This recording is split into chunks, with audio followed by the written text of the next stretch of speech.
Bonjour à tous, salam alaikum, c'est Sergio et je voudrais vous faire part de mon témoignage, de mon parcours et de ce que Dieu a fait dans ma vie.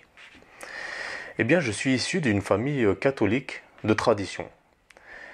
Et mon enfance fut nourrie en fait malheureusement euh, de violence. De violence parce que mon père en fait était schizophrène et il avait une forte addiction à l'alcool.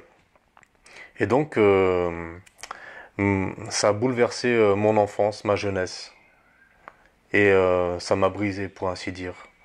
Et arrivé à l'âge de l'adolescence, j'étais en quête d'identité, je me cherchais en fait. Au milieu d'une société en fait qui perd ses valeurs, qui est en déclin, eh bien, j'ai trouvé en fait une identité en islam.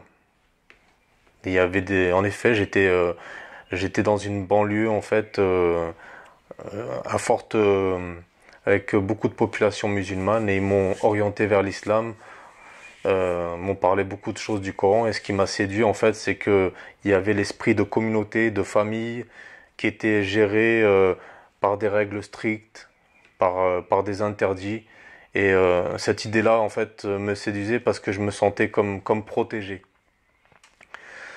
Mais néanmoins, j'avais toujours cette douleur au plus profond de mon être, au plus profond de mon âme qui demeurait. Alors, j'ai décidé en fait de trouver cette paix dans le Coran, en faisant la lecture vraiment assidue de ce livre saint. Et en lisant le Coran, j'ai trouvé encore plus d'interrogations sur moi-même, parce que je ne trouvais pas un verset qui me disait que je pouvais être sauvé, que mon âme serait sauvée de façon claire, explicite et sans équivoque. Alors, vraiment une sourate qui m'a vraiment mis le doute dans mon cœur, c'est la sourate 19, au verset 71 et 72, qui dit que tout musulman, quelles que soient ses actions, doit passer par l'enfer. Et, euh, et nous enlèverons nous délivrerons ceux qui auront été pieux, et ceux qui auront été injustes, on les laissera dans ce lieu de tourment. Et en fait, sachant que moi-même, en fait, je ne faisais pas des choses très très claires dans ma vie, qui fait que j'ai touché aussi un peu à la drogue et à des choses que je ne devrais pas, les femmes et tout ça, et que j'avais cette colère, cette rancune dans le cœur, eh bien, je me sentais coupable devant Dieu. Et, euh, et en lisant encore les sourates, à la sourate 100 au verset 6 et à la sourate 14 au verset 34, dit que l'homme, quoi qu'il fasse, est ingrat devant Dieu, devant son Seigneur. Donc là, en fait, je me sentais vraiment condamné. Donc je me suis dit, c'est pas possible, il y a une solution c'est un livre de Dieu, il doit avoir un indice, il faut que je continue ma lecture, je ne peux pas me contenter en fait de ce que me disent mes collègues, je cherchais vraiment en fait à savoir qui était Dieu. Donc en poursuivant ma lecture, je suis tombé sur un passage qui parle du prophète de l'islam, du prophète Muhammad, la paix soit sur lui, qui dit ainsi, c'est à la sourate 46 verset 9, c'est Allah qui s'adresse à Mohammed, qui lui dit de dire, dis, je ne sais pas ce qui sera fait de moi ni de vous qui me suivez. Donc le prophète de l'islam, Mohammed, le fondateur de l'islam, lui-même n'avait pas de certitude de son salut. J'ai dit d'accord, d'accord. Donc je continue toujours dans cette démarche, de rechercher dans cette dynamique de vraiment chercher par moi-même en fait la vérité. Et donc je tombe sur un passage, la sourate 10 au verset 94 et 95 qui dit, c'est Allah qui s'adresse encore une fois à Mohammed, si tu es en doute, si tu as un doute par rapport au Coran, à la révélation, interroge alors ceux qui ont le livre révélé avant toi, c'est-à-dire les chrétiens. Le livre révélé en question, c'est la Bible, qui contient la Torah et l'Évangile. Et le Coran lui-même dit, à la sourate 5 au verset 46 et 47, que la Torah et l'Évangile, c'est-à-dire la Bible, qui compose la Bible, est un guide et une lumière et une exhortation pour les pieux. Et donc voilà, là on parlait vraiment de piété. Et sachant qu'aussi c'était un livre qui descendait d'Allah, de Dieu, à la sourate 3, verset 3. Donc tous ces a priori qu'on m'avait dit sur la Bible, ce que les religions en avaient fait, et tous ces a priori en fait étaient tombés d'un seul coup en fait. Et je me suis procuré une Bible et j'ai vraiment cherché la vérité. C'était ma démarche vraiment depuis le départ. En ouvrant la Bible, je me suis aperçu en ouvrant l'évangile de Jean au chapitre 8, au verset 12, que Jésus, Sidna Issa, Yehoshua, il se définissait lui-même comme la lumière du monde et que ceux qui le suivraient ne marcheraient pas dans les ténèbres, mais auraient la lumière de la vie. Et au verset 14, il disait qu'il savait d'où est-ce qu'il était venu et où il allait. Et franchement, je trouvais que c'était comme une évidence, une réponse à tous ces questionnements. Et je demandais à Dieu, mais montre-moi la vérité, je cherche la vérité. Révèle-moi ta vérité. Je cherchais de tout mon cœur. Je lui parlais comme ça. Et donc je poursuis en fait ma lecture dans la Bible en fait. Et je tombe dans Jean 3,16, dans Marc 16 au verset 16, dans Romains 8 au verset 1, toujours dans Jean 5 au verset 24, que en fait, pour ceux qui suivent Jésus-Christ, ont la vie éternelle, ceux qui demeurent en Christ, mais qui ne viennent pas en condamnation. Donc il n'y avait pas de condamnation pour celui qui suit Jésus-Christ.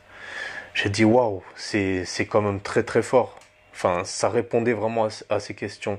Et là, j'ai vraiment fléchi le genou parce que c'était une période de la vie où j'avais des tendances aussi suicidaires parce que je ne pouvais pas avancer avec cette blessure dans le cœur et ne pas savoir ce qui adviendrait de moi après que je meure parce que j'avais peur de cela en fait. Et j'ai demandé à Dieu, Seigneur, Allah, Dieu, révèle-moi qui tu es, s'il te plaît, Seigneur. Je ne peux pas rester dans ce doute. Si Jésus est mort pour mes péchés, s'il a pris la conséquence de mon péché à la croix, eh bien, révèle-toi à moi. Montre-moi qui tu es, s'il te plaît, Seigneur. Et à l'instant même, j'ai ressenti l'amour de Dieu, l'amour véritable, l'amour sans tache, l'amour pur qui est venu m'envahir, qui transcende tout. Je ne peux pas l'expliquer, mais... Et j'ai été vraiment... j'avais les larmes aux yeux et vraiment cette blessure en même temps qui était dans mon cœur était colmatée par cet amour inexplicable. Et j'ai pu me relever. Et ça m'a apaisé vraiment. Ça m'a donné beaucoup de paix et j'ai pu pardonner à ceux qui m'ont fait du mal. Parce que la Bible dit aussi que un homme ne peut donner que ce qu'il n'a, s'il n'est venu d'en haut. Et Dieu m'avait donné cet amour pour pardonner à mon prochain. Comme il est dit, aime ton prochain comme toi-même.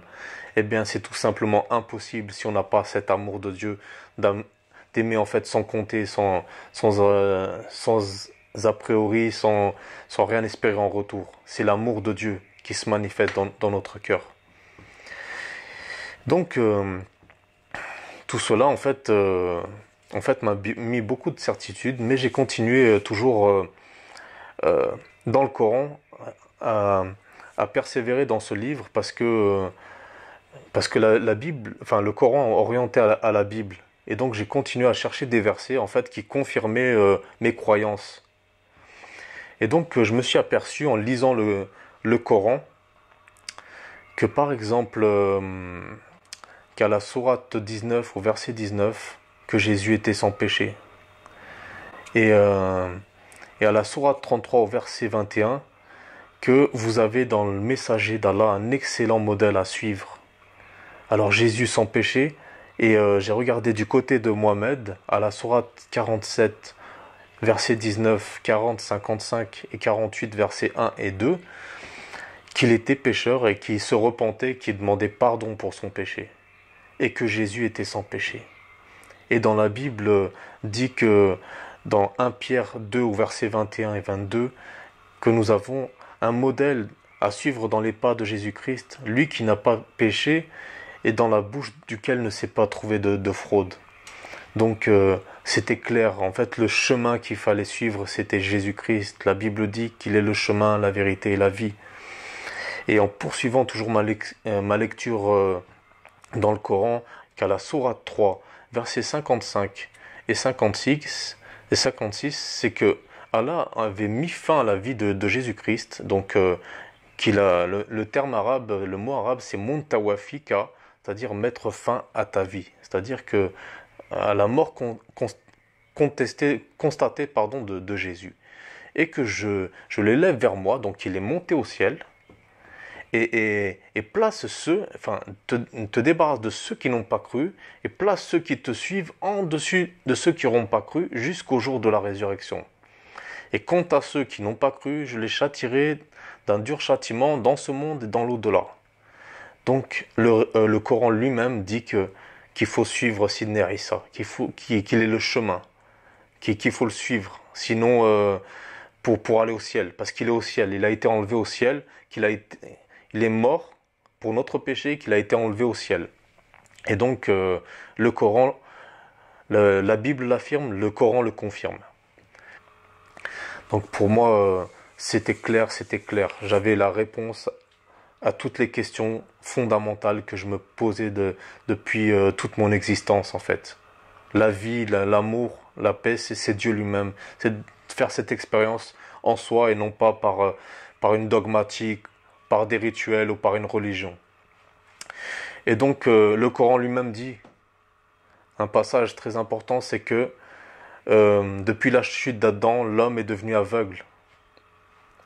Donc à la sourate 20 au verset 125. Et l'homme est devenu aveugle, effectivement. Et aveugle dans quel sens? À la sourate 22, explique que l'aveuglement, en réalité, c'est l'aveuglement du cœur. Et il est dit aussi, à la sourate 17 au verset 2, que celui qui aura été aveugle dans ce monde le sera aussi dans l'au-delà. Sera mal guidé et sera dans les ténèbres. Donc, c'est clair que l'homme est aveugle. Et quand on lit la Bible dans 1 Corinthiens 3 verset 17, quand on se convertit au Seigneur, ce voile tombe. Effectivement, c'est comme si j'étais aveugle et c'est comme si je voyais les choses beaucoup plus clairement. Et le Coran dit, et je dis Alléluia, parce que le Coran dit, à la sourate 3 au verset 49 et la sourate 5 au verset 110, que Jésus rendait la vue à l'aveugle né, sachant que nous sommes tous nés aveugles. Eh bien, chers frères et sœurs, chers musulmans, ou qui que vous soyez, dans un monde où le péché, où le mensonge règne, prédomine, cherchez de votre cœur. Ne vous contentez pas des explications des hommes. Les hommes sont imparfaits, mais cherchez à la source, cherchez au livre, cherchez à demander à Dieu qu'il vous éclaire, qu'il vous montre la vérité. Parce que la vie est courte et éphémère. Un jour ou l'autre, on sera confronté à nous-mêmes, on sera dans une tombe, on n'aura pas nos parents, notre religion, notre culture. On sera devant Dieu. Et Dieu nous aura laissé une multitude, une quantité de signes qu'on aura rejeté tout au long de votre vie. Et je vous en supplie, ne rejetez pas les signes de Dieu, l'appel de Dieu.